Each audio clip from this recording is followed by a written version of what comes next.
Detox நேயர்களுக்கு வணக்கம். ஒன்றியத்தில் பாஜக அரசு பொறுப்பேற்றதுல இருந்து இந்த இந்திய திருநாட்டில், ஜனநாயக நாட்டில் ஒவ்வொரு குடிமக்களுக்கும் ஈஸியாக போய் சேர வேண்டியது போராடி இங்கே பெற்றுக்கொள்கிற நிலமையில் இன்றைக்கி நம்ம இருக்கிறோம் அப்படின்றது தான் இந்த விஷயம் நம்மளுக்கு உணர்த்துது அப்படின்னு நம்ம சொல்லணும். ஏன்னா பாஜக பொறுப்பேற்றதுல இருந்து தமிழ்நாட்டுக்கும் சரி இல்லை மற்றவங்களும் சரி ஒவ்வொரு விஷயங்களும் என்ன பண்ணுறோம், போராடி தான் நம்ம வாங்குகிறோம். ஈஸியாக நம்மளுக்கு கிடைக்குதா அப்படின்னா இல்லவே இல்லை. அது குறிப்பாக ஒன்றிய அமைச்சர், கல்வி அமைச்சர் இருக்கிறார்ல தர்மேந்திர பிரதான், அவர் வந்ததில் இருந்து ஒவ்வொரு விஷயமும் நம்மள என்ன பண்ணுறோம், போராடி தான் வாங்குகிறோம். ஐயா இதை கொடுங்க அப்படின்னா கூட அதாவது நமக்கு கொடுக்க வேண்டிய கடமைகளை கூட உரிமைகளை கூட அவங்க என்ன பண்ணுறாங்க, கொடுக்க மாட்டேங்கிறாங்க. இது நம்மளுக்கு ஒவ்வொரு மாநிலத்துக்கும் இவ்வளோ நிதி கொடுக்கணும் வருஷம் அப்படின்றது சட்டம், உரிமை. ஆனால் அதை கூட நம்மளால் என்ன பண்ண முடியல, ஈஸியாக பெற்றுக்கொள்ள முடியல. போராடி நம்ம நீதிமன்றத்தில் சட்ட போராட்டங்கள் போராடி இல்லை நம்ம விஷயங்களை வழக்குகளை தொடர்ந்து இந்த மாதிரி விஷயத்தை தான் நம்ம என்ன பண்ணுறோம், வாங்கிட்டு இருக்கிறோம். ஆனால் நம்மளுக்கு ஈஸியாக கிடைக்கவே இல்லை. இது இங்கே மட்டும் தானா அப்படின்னா கிடையவே கிடையாது. டெல்லி ஜந்தர் மந்தரில் பெரிய போராட்டம் ஒன்று வெடிச்சிருக்கு. இதை பேசாத ஆட்களே கிடையாது, இதை விவாதிக்காத சேனல்ஸே கிடையாது. ஸோ இதை முணுமுணுக்காத நாட்டில் உள்ள ஒரு மக்கள் கூட இருக்க முடியாது அப்படின்றதான் பார்க்கணும். இன்னைக்கு ஒட்டுமொத்த நாட்டினுடைய மக்கள் எல்லாருமே இந்த சிஜேபி கரப்பான் பூச்சி ஜனதா பார்ட்டிக்கு என்ன பண்ணுறாங்கன்னா ஆதரவுகளை தெரிவிச்சுட்டு வராங்க. அதாவது குறிப்பாக பாஜக மாநிலங்களில் கூட பல பேர் என்ன பண்ணுறாங்கன்னா இந்த சிஜேபிக்கு ஆதரவு தெரிவிச்சுட்டு வராங்க. அவங்களுடைய கோரிக்கை என்ன, அவங்களுடைய ஏன் இந்த அளவுக்கு போராட்டம் பண்ணுறாங்க அப்படின்னா ஒன்றுமே கிடையாது. அவங்களுடைய கோரிக்கை என்ன அப்படின்னா, நீட் அதனால நம்முடைய பல்லாயிரக்கணக்கான உயிர்களை நம்ம இழந்திருக்கிறோம். ஒட்டுமொத்தமாக இந்தியாவில், நம்ம தமிழ்நாட்டில் பல உயிர்களை இழந்தாலும் ஒட்டுமொத்தமாக இந்தியாவில் பல உயிர்கள் என்ன பண்ணியிருக்கு, இந்த நீட்டுனால போயிருக்கு. அவ்வளோ காவு வாங்கியிருக்கு இந்த நீட்டு. ஆனால் இதற்கு ஒரு முடிவு கிடைச்சதா அப்படின்னா கிடைக்கவே இல்லை. அதாவது இது பாஜகவாக இருந்தாலும் சரி, காங்கிரஸாக இருந்தாலும் சரி, இந்த நீட்டை கொண்டு வரணும் அப்படின்றதுல ரொம்ப முனைப்பாக இருந்தாங்க. ஸோ இதனுடைய விளைவு தான் பல உயிர்கள் போயிருக்கு அப்படின்னு சொல்லணும். இதனால பலருடைய மாணவர்களுடைய எதிர்காலம் கேள்விக்குறியாமல் ஆயிருக்கு. பலர் எதிர்காலத்தை தொலைச்சிட்டு கூட இருந்திருக்கிறாங்க அப்படின்னு கூட செய்திகள் வருது. ஸோ இந்த நீட் விவகாரத்தில் வினாத்தாள் கசிவு என்ன பண்ணியிருக்கு, நடந்திருக்கு. ஸோ இது இந்த வருஷம் பெரிய பயங்கரமாக இது பூதாகரமாக வெடிச்சுது அப்படின்னு சொல்லணும். ஸோ அந்த அளவுக்கு பார்த்திங்கன்னா இந்த நீட் வினாத்தாள் கசிவு விவகாரம் என்ன பண்ணியிருக்காங்க, பூதாகரமாக கிளம்பியிருக்கு. இதில் ஒன்று தான், மாணவர்களுடைய எதிர்காலம், மாணவருடைய கல்வி. இந்த ஒரு விஷயத்தை வச்சு தான் இந்த போராட்டமே இந்த அளவுக்கு பூதாகரமாக வெடிச்சிருக்குது அப்படின்னு நம்ம சொல்லணும். ஏன்னா ஒன்றிய கல்வி அமைச்சர் தர்மேந்திர பிரதான் இதற்கு பொறுப்பெடுத்து பதவி விலகணும். இதுதான் இவங்களுடைய பெரிய கோரிக்கையாகவே இருக்குது. மற்றபடி வேறு எதுவுமே கிடையாது. அதே போல் சிபிஎஸ்சி பள்ளிகளில் பல குளறுபடிகள் நடந்திருக்கு. இதை இது ரெண்டுத்துக்குமே இவர் தான் பொறுப்பு. ஏன்னா இவர் தான் கல்வித்துறை அமைச்சர். சிபிஎஸ்சியில் எந்த அளவுக்கு முறைகேடுகள் நடந்திருக்கு, வினாத்தாள் கசிவு முறைகேடு நடந்திருக்கு, இது ரெண்டுத்துக்கும் தார்மீக பொறுப்பேற்று தர்மேந்திர பிரதான் பதவி விலகணும். இதுதான் இந்த சிஜேபியோட பிரதான ஒரு விஷயமா இருக்கு. முதல்ல இந்த சிஜேபி அப்படின்றது பார்த்தீங்கன்னா ஏதோ விளையாட்ட ஆரம்பிச்சது அப்படிலாம் கிடையாது. இது உச்சநீதிமன்றத்தில் ஒரு நீதிபதி என்ன பண்ணுறாரு, கருத்து தெரிவிக்கிறாரு. இந்த வேலை இல்லாத இளைஞர்கள் இருக்கிறாங்களே, இவங்க கரப்பாம்பூச்சி மாதிரி அரிச்சுக்கிட்டே இருக்கிறாங்க அப்படின்னு சொல்லிட்டு ஒரு கருத்தை ஒன்று சொல்கிறாரு. ஸோ இதை வச்சு என்ன பண்ணுறாங்க, இந்த கரப்பாம்பூச்சி தான் இந்த நாட்டை என்ன பண்ண போகிறாங்க, ஒரு கேள்விக்குறியாக்க போகிறாங்க.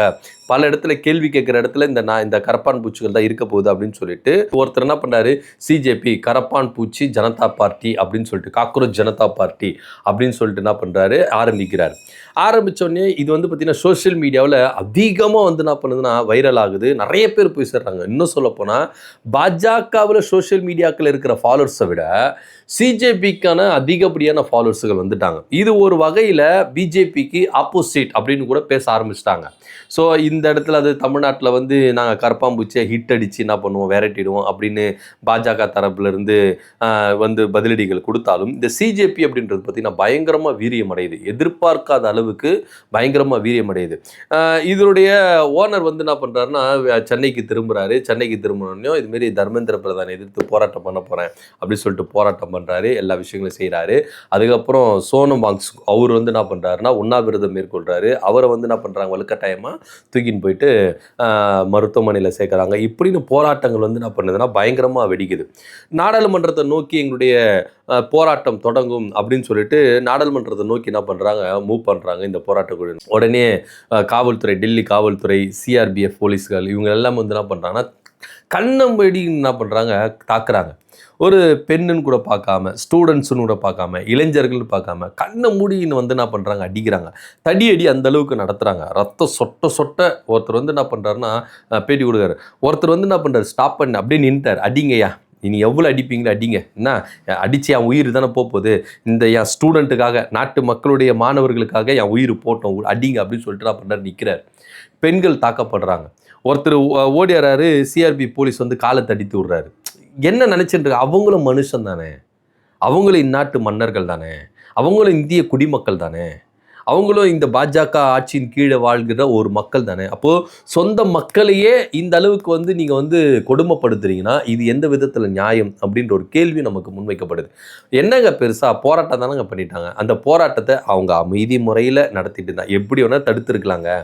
தடுக்கணும்னு நினச்சா இப்படி வேணால் தடுத்துருக்கலாம். ஆனால் இப்படி தடியடி நடத்த தான் தடுக்கணுமா அப்படி. ஆனால் இந்த விஷயம் பாஜக செஞ்சது தப்பு. ஏன்னா இன்னைக்கு வலுவான கண்டனங்கள் பாஜகவுக்கு வந்து என்ன பண்ணுறாங்க, முன்வைக்கிறாங்க. பாஜக இந்த விஷயத்தை செஞ்சது மாறாக சிஜேபிக்கு எந்த அளவுக்கு ஆதரவு பெருகுது அப்படின்னா, இவங்க தொடர்ந்து இந்த போராட்டத்தை விடலை. தடியடி நடத்தினாலும் நாங்கள் போராட்டத்தை கைவிட மாட்டோம், எங்களுக்கு நீதி நியாயம் வேணும். ஸோ எத்தனையோ விளையாட்டுத்துறையாக இருக்கட்டும், விவசாயிகளாக இருக்கட்டும், எத்தனையோ பேர் வந்து என்ன பண்ணுறாங்கன்னா பாஜகவை எதிர்த்து போராட்டங்கள் பண்ணியிருக்கிறாங்க, கடுமையான போராட்டங்கள் பண்ணியிருக்கிறாங்க. ஆனால் அவங்களுக்கெல்லாம் பெரிய பெரிய ஆதரவெல்லாம் கிடைச்சிருக்கு. ஆனால் சிஜேபி அப்படின்ற ஒரு கட்சி, அதாவது இவங்க இன்னும் கட்சியாக கூட வந்து என்ன பண்ணலை, அனௌன்ஸ்மெண்ட் பண்ணுற ஒரு அமைப்பாக தான் செயல்படுறாங்க. இளைஞர்களாக ஸ்டூடெண்ட்டாக சேர்ந்து ஒரு அமைப்பு, அவ்வளோதான். ஆனால் எங்கெங்கோ இருந்து பல ஆதரவுகள் வருது. குறிப்பாக இவங்க ஜந்தர் மந்தரில் வந்து என்ன பண்ணுறாங்க, போராட்டம் நடத்துகிறாங்க. தடியரெல்லாம் நிறுத்தி போராட்டம் நடத்துகிறாங்க. பாம்பேலேருந்து ஒருத்தர் வந்து என்ன பண்ணுறாரு, ஃபுட்டு ஆர்டர் பண்ணுறாரு. அங்கே போராடுகிற அந்த இளைஞர்களுக்கு, ஸ்டூடெண்ட்டுக்கு இந்த உணவு போய் கொடுங்க அப்படின்னு சொல்லிட்டு.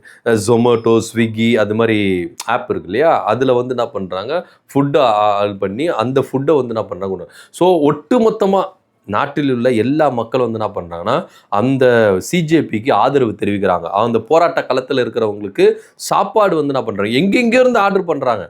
ஸோ காசும் போட்டுடுறாங்க, எங்கெங்கேருந்து ஆர்டர் பண்ணுறாங்க. அந்த ஜொமேட்டோ ஊழியர் வந்து என்ன பண்ணுறாருன்னா, இதை வந்து இவங்க சாப்பிடணும் அப்படின்னு சொல்லிட்டு மும்பையை சேர்ந்த ஒருத்தர் வந்து என்ன பண்ணுறாரு, ஃபுட்டு ஆர்டர் பண்ணியிருக்கிறாரு சொல்லிட்டு அவரும் வந்து என்ன பண்ணுறாரு, அவ்வளோ மழையிலையும் அவ்வளோ நெருக்கடியிலையும் அவர் வந்து என்ன பண்ணுறாரு, ஃபுட்டு ஆர்டர் பண்ணி கொடுக்குறாரு.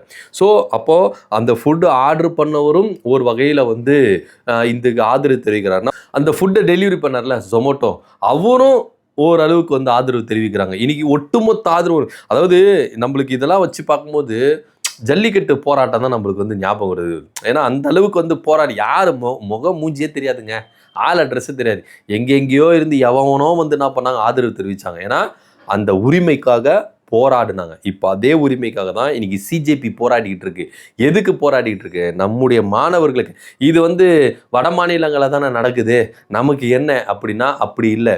நீட் தேர்வுனால இங்கே தமிழ்நாட்டில் பல உயிர்களை நம்ம இழந்திருக்கிறோம், பல தங்கச்சி தம்பிமார்களை நம்ம இழந்திருக்கிறோம்.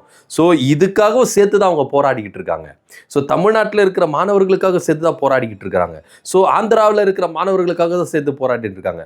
அருணாச்சல பிரதேசத்தில் இருக்கிற மாணவர்களுக்காக தான் அவங்க போராடிக்கிட்டு இருக்காங்க.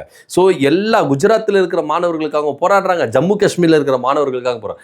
நீட்டுனால எந்தெந்த மாணவர்கள் பாதிக்கப்படுறார்களோ, இந்த நீட்டு வினாத்தாள் கசிவினால எந்தெந்த மாணவர்கள் பாதிக்கப்பட்டாங்களோ அவங்க சார்பாக அவங்க நின்று போராடிக்கிட்டு இருக்காங்க. ஸோ இந்த போராட்டத்தை எல்லாருமே வந்து என்ன பண்ணுறாங்க, ஆதரவு தெரிவிச்சிருக்காங்க. ஸோ பாஜக செய்த ஒரே தப்பு அவங்க மேலே கையை வச்சது தான், தடியடி நடத்திருக்க கூடாது. இன்னைக்கு அந்த தடியடி நடத்தினால பயங்கரமாக எக்ஸ்போஸ் ஆகி என்ன பண்ணுறாங்கன்னா, பலரும் வந்து என்ன பண்ணுறாங்கன்னா விஷயத்தை இன்னும் சொல்ல போனால் அமெரிக்காவை சேர்ந்த சிஏஜி இந்த போராட்டத்தை கவனிச்சுக்கிட்டு இருக்காங்க அப்படின்ற தகவலும் வருது. ஒட்டுமொத்த உலகத்தில் இருக்கிற எல்லா இந்தியர்களும் இந்த போராட்டத்துக்கு ஆதரவு தெரிவிச்சுட்டு வராங்க.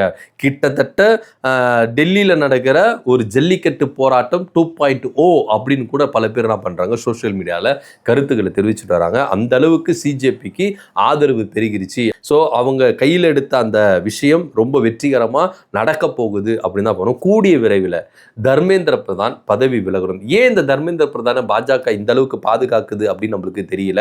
ஆனாலும் இப்போ பாஜக இணங்கி வருமா அப்படின்ற ஒரு விஷயமும் இங்க முன்வைக்கப்படுது. ஸோ எவ்வளோ அடி வாங்கினாலும் பரவாயில்ல, எங்களை சாகடிச்சாலும் பரவாயில்ல, நாங்க எங்க மாணவர்களுக்காக, இந்நாட்டு மாணவர்களுக்காக நாங்க நிற்போம் அப்படின்னு, ஜம்மு காஷ்மீர்ல இருந்து கன்னியாகுமரி வரைக்கும் இருக்கிற மாணவர்களுக்காக நாங்க நிற்போம் அப்படின்னு சொல்லிட்டு ரொம்ப பிடிவாதமா இந்த சிஜேபியினரும் மாணவர் அமைப்பினரும் எல்லாருமே இந்த குறிக்கோளா நிற்கிறாங்க. இதற்காக பலரும் ஆதரவுகளும் தெரிவிச்சுட்டு வராங்க. உங்க ஆதரவு இருக்குதா இல்லையா அப்படின்றத கீழே கமெண்ட் பண்ணுங்க. நன்றி, வணக்கம்.